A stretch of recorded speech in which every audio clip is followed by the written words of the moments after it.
Interesting. We'll have to talk more about it. I gotta go get lunch ready for the kids. I'll talk to you later. I hung up before he could respond. For the rest of that time he was gone, I couldn't shake the eerie feeling from that phone call. There was something not right about it. Brian never called again. When it came time to pick him up from the airport, I was nervous. I didn't want to hear any more of this story. So to keep me at ease, I invited my family over, brother, sister, their kids.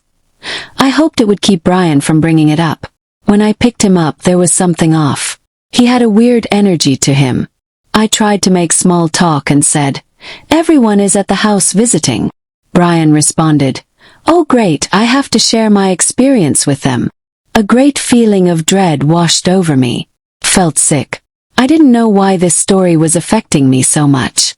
At the house, Brian went around telling everyone about this movie, and how powerful of an effect it had on him.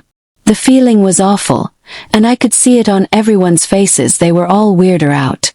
After that night, Brian never talked about that trip to Salem again. That's when things started to happen. One day, I was in the basement playroom with my kids, and my son Porter, who has the autism, began talking to the wall. He was laughing at it. I was just watching him, trying to figure out what he was doing. The next day, my niece was over. We were downstairs watching a movie. Porter started laughing and talking to the wall again. I told Lindsay. He was doing this yesterday. Maybe it's his angels. We giggled and went upstairs to get lunch ready. Porter and Ashley were still downstairs playing. As Lindsay and I were making sandwiches, all of a sudden, we heard the kids began to scream.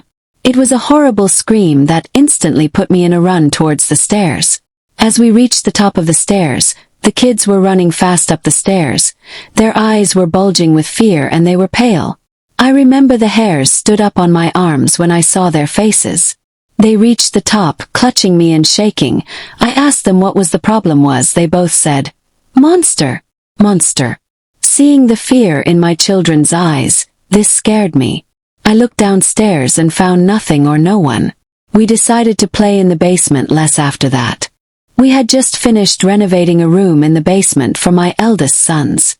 I decorated it and put both of their beds against the walls opposite of each other. 1 week later, I went down to do laundry. I was gathering up their clothes and I always moved their beds because, boys being boys, they threw clothes under the bed.